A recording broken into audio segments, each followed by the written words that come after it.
All right, Bob. Well, I want to ask you a question. What do these two things have in common? Dave Scott, Mm. professional triathlete, legend, right? Hmm. Hmm. And feathers of flamingos and quails. I Well, let's cannot laugh see. after I said that.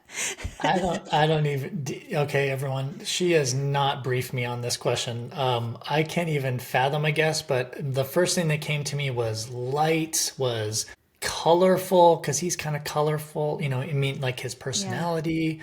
Boy, I have no idea. I don't even I know where we're going know. down this road. It's a good one. It is a Well, good one. here it is. Astaxanthin.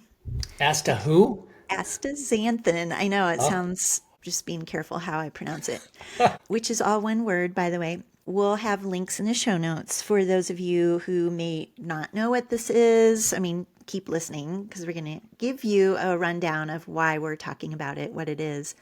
But related to this little intro question, Bob, I think of astaxanthin, this supplement and this compound that we're going to talk about. I brought up Dave Scott because he is ambassador for one of the companies that sells astaxanthin oh, and a okay. huge, huge spokesperson for this Yeah. compound. Huh. But as it relates to flamingos and quails and their feathers, astaxanthin is found, it's kind of what makes the color, that pinkish, The bright, reddish pink. Yeah, yeah. yeah, that bright color in the feathers and then in skin, like salmon skin and some of the Hmm. other fish. So, anyways, that was my silly attempt to try and like hook you here in the beginning. That's really interesting. I thought because also, and as so this is why we're talking about astaxanthin. It is actually a very important compound for many different reasons, which we'll get into, but really, for health, right? Because it's an antioxidant. We've actually like astaxanthin. I tell you what, D, I can't even remember. It's probably been at least 15, 20 years or so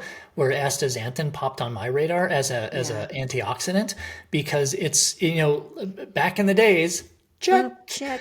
Usually we just used to talk about with antioxidants, oh, vitamin C, vitamin E, just like the basic ones. And then astaxanthin came on the market and you're like, what? And it like, Hmm. listen, I don't know when it was founded in the human body, but yeah, we've been talking about this as an antioxidant for a while, but it seems like it ebbs and flows, right? And I didn't even remember that Dave endorsed that supplement, that company, because it's so, it's been a while, right? But Yeah. this is what I was getting at is it ebbs and flows in its popularity, right? Yeah. So I think it's kind of where we're going with this is if you all listeners have heard of this before, we're going to describe, maybe why it needs to be on your radar, because I do feel like there are some really good benefits with it. But as Hmm. always, it's the do we really need it in supplement form, though, right? Right. That's always Yeah. the question. And, it's kind of a continuing conversation from our previous episode. I think it was 190, Bob, where we were talking about antioxidant supplements. Yeah. But astaxanthin is kind of categorized primarily in this antioxidant realm. Yep. And it's not one we focused on a whole lot in that episode, so finding some relevance here to continue the conversation. But there is, like you mentioned, this ebb and flow in popularity. And it was on my mind too from a recent sport nutrition conference I Mm. was attending back in June, where there was a speaker from one of the Oh, original interesting. companies Yeah. that brought this to market. So maybe we talk about where it's found, how we get it, and its Yeah. potential benefits, dosing, and a couple things, and then give a bottom line like, do you recommend this, Bob, or Yeah, not? absolutely. Well, can I ask you, what did you like? Were there highlights from that talk that you went to in that I mean, conference? there was some compelling research presented in the athletic scope for recovery, muscle Mm, recovery. okay. There was a little bit of other research, presented in like performance, but honestly, when you look at the research, and we'll touch on this a little more, it's like there's not a whole lot of randomized control trials with Mm, big sample sizes. And some of the research is in animal models. So when you exercise a mouse, how does this compare to us? right. There's Yeah, still yeah, that, yeah. like, huh? Exactly. Exactly. Yeah. I feel like we should go, let's start with like what does it do or what could it do in the body, right? We mentioned the whole antioxidant. So really with the Antioxidant. antioxidant, as you referred to our past episode, we're talking about really reducing reactive oxygen species, right? I Yeah. mean, that's Yeah. that's what we're trying to do here is trying to reduce oxidation, maybe reduce inflammation. So that's, check, that's one thing. And that's what I've always known astaxanthin Hmm. for, right? And but now there's like some other things, recovery, like you mentioned. And I think it's probably related to reducing muscle damage, speeding that recovery, maybe delaying onset or muscle onset soreness, right? So maybe there's those things, and then even the changes in like creatine kinase, which is a marker of muscle damage. So that's actually interesting to me, especially in the athletic market, because we're always looking for ways to try to speed recovery, right? Yeah. So Yeah. so we've got oxidate or antioxidant, we've got the whole recovery. In terms of like metabolic shifts, so this was a little interesting to me in that as you were doing your research with this and showed me, I was like, metabolic shifts, that's interesting. But as I was reading this, and please comment based on what you found too, but I'm reading some potential metabolic shifts from introducing astaxanthin into your body is reducing plasma lactate levels, right? Yeah. Increasing fat oxidation, decreasing carbohydrate oxidation. That gets my attention, obviously, right? With Yeah. metabolic efficiency training. So, what have you come across anything else with that? I mean, I think some of that too, Bob, is coming back to what's the degree that it does affect our metabolic status. Mhm. Like if we're talking about using fat as a fuel, how significant is that change? And what did they Right. control for in the study? But again, so there is some indication that it can help us to use fat more efficiently, or, another, depending on how you're interpreting the data, like, oh, yeah, we're improving fuel use regardless of the fuel. Those can then tie to the athletes here listening is overall training adaptations as they, as you do training consistently, can this supplement Mm. enhance what you're already doing? And maybe then that's affecting your ultimate performance on event day or race day or competition day.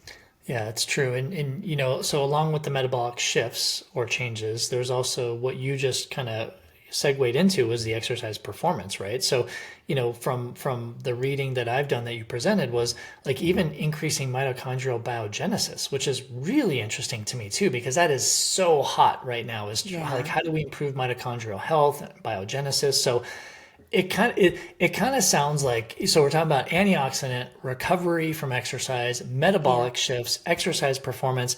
To me, if you came up to me and said, "Hey, I've got one supplement that does all this," you know what I would tell you, right?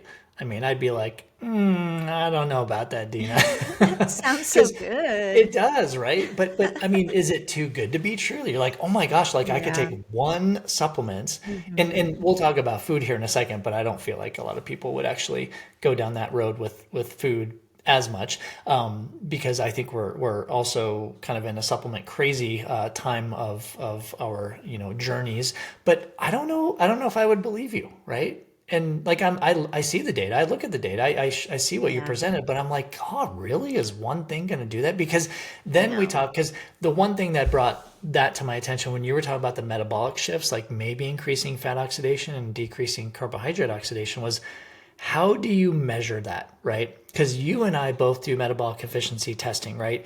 And we know that nutrition, your daily nutrition is pretty much 70, it's the majority of how your body uses carbohydrate and fat. How do you even measure using a supplement like astaxanthin and teasing? Because you would have to control their daily diet so well, Yeah. right? Yeah. And then it would have to be a longer term study, obviously, right? It would have to be a Hmm. feeding study. It'd probably have to be like a Yeah. metabolic ward study because we can't trust ourselves sometimes with eating, Mm. right? So Yeah. that would be crazy just to try to figure out if it works metabolically, Yeah. right? Wow. Yeah. And Wow. I think that's some of the critique from the research that's been done is like, Mm, oh, which we could do with any kind of supplement. I right. mean, you have to do that. Look at the design of the study, what they controlled for, what they didn't, the statistical analysis and stuff. So we could say, yeah, there's some indication it's suggestive of, but oh, then the sample size was 12 people and Right, mostly right. males and they were 22 years old. Yeah, right. And looking at dosing too, because from what I've read, it's pretty large dose, right? What I've read is like a certain dose can be tolerated, but we don't know if there is exact toxicity in the body, right? Because Right. shouldn't astaxanthin actually be taken with fat? It should. Yeah, it's a fat soluble. Which means what? You need some fat or oil or something with when you take this supplement to help Hmm. it be absorbed and then utilized. Yeah, if is it safe to say that if you consume too much, that's why the toxicity word Oh, comes into yeah. play, right? Because Yeah. we don't, to my knowledge, there's no upper limit for astaxanthin, so we don't know, Not that right? they found So yet. Yeah. that's what scares me as a supplement, right? Not Hmm. necessarily in food, but as a supplement, because sometimes people go kind of cuckoo crazy, right? With their supplement, they say, "Oh, well, if one is the normal dose, I'm going to take two or three," right? Yeah. It just that's always in the back of my head, right? So do you know, like from a food perspective, can we get it through food? Yeah. We think of this compound being in some fish, mostly. Hmm. When it's harvested, naturally, it's from a microalgae. Oh, interesting. Which is why it's put into supplement form. Because I mean, Right. we don't all have like an ocean to Yeah. go Yeah. hunt every day for our Right. Right. algae. And Yeah. so we get the supplement form. But in food, one thing I found, and I'll put the link here in our show notes for it, is like, oh, salmon is a source of astaxanthin, right? Because if you think of that skin, Mm-hmm. the flesh of Yep. salmon, like, oh, it's pink and Yep. there must be some, but you do have to eat quite a bit. It reminds me of the whole creatine Oh, monohydrate yeah. story. Like you have to eat a couple pounds of meat every day to get enough Yeah. creatine, to be helpful.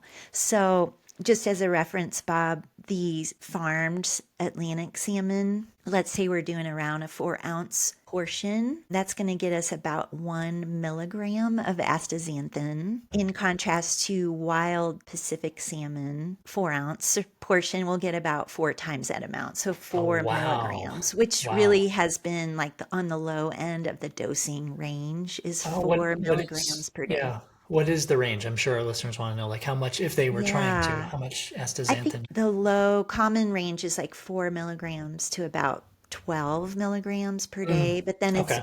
we've seen some research that's gone up to like, 20 or 30 or a little Yeah, bit right. higher milligrams per So, day. But so you, is it safe to say based on that, if you eat, let's say 6 ounces of wild Pacific salmon, you would get a dose that has been supported in research to yes, have a clinical dose or a clinically effective yes. dose of astaxanthin.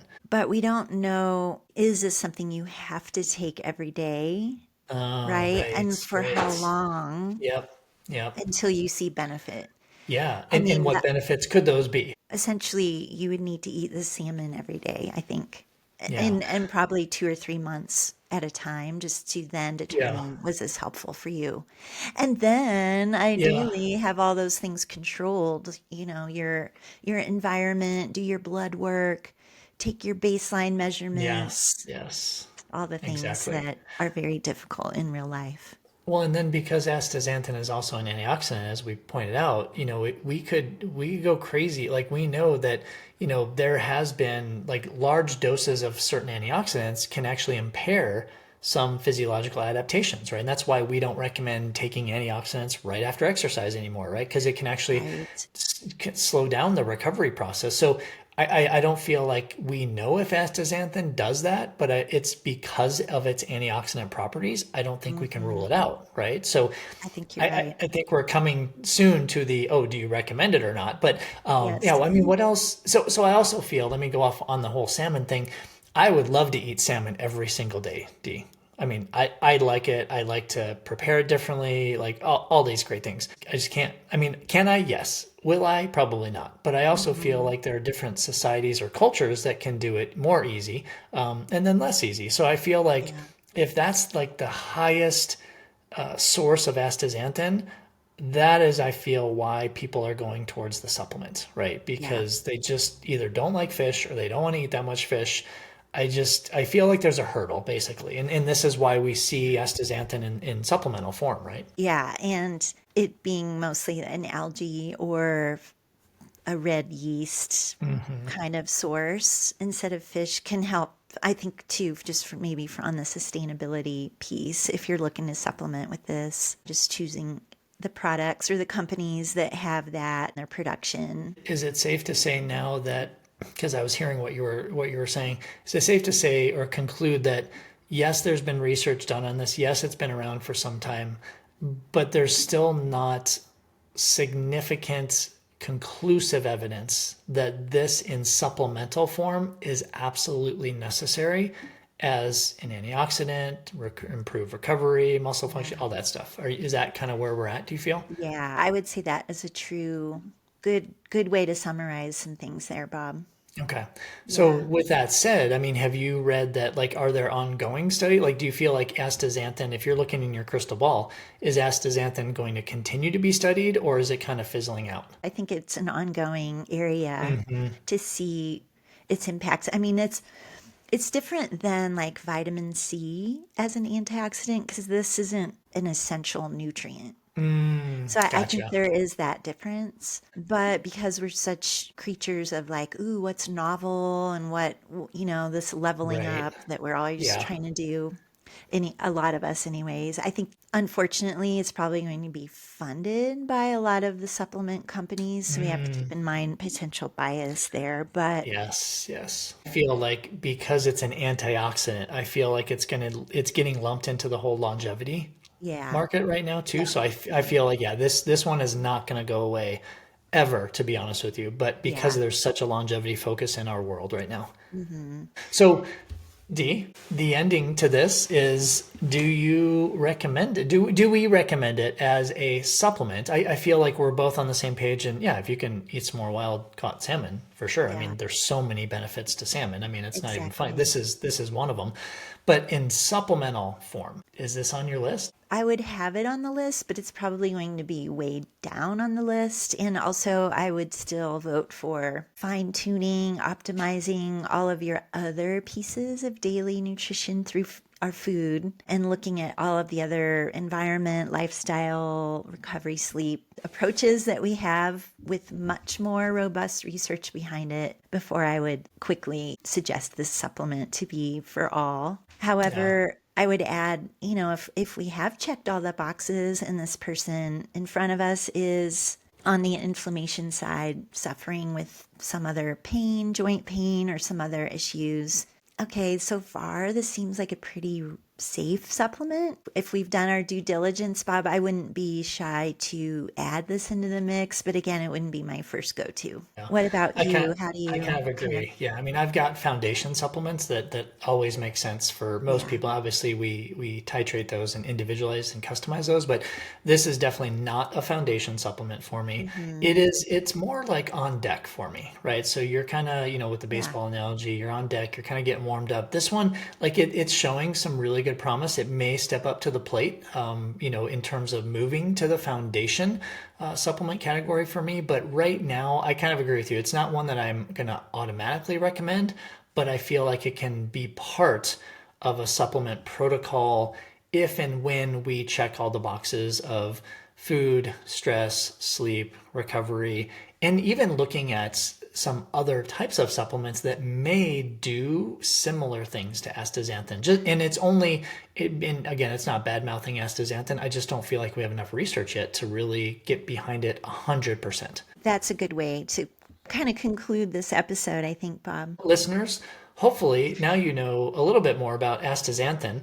Look it up, Google it if you want to. But yeah, this our intent here was just to make you more aware of it, tell you the physiological implications and potential uses of it in the body, and of course telling you where you can find in some food. And obviously fishes and microalgae are the biggest sources. But yeah, hopefully you have learned a little bit. And you know what I think we could introduce or ask our listeners to do, D, is head on over to our Patreon account. So patreon.com/ISN podcast.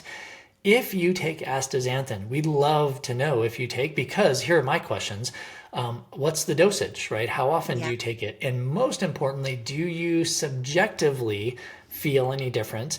And objectively, if you've had some biomarker testing, maybe some inflammatory marker testing, have you noticed any changes with that? So maybe we can start a nice little discussion around that. I would love to hear from our listeners over there. That's a great incentive too, Bob, is just also other kinds of compounds or supplements people are wondering about, since there are so many out there. What's on your mind? So first of all, let us know your astaxanthin experience. And then if you've got other supplements or things like this on your mind, let us know that too, so that we can feature a future episode on that particular product or compound or supplement. Well, thanks for listening, everyone, and we'll catch you on our next episode.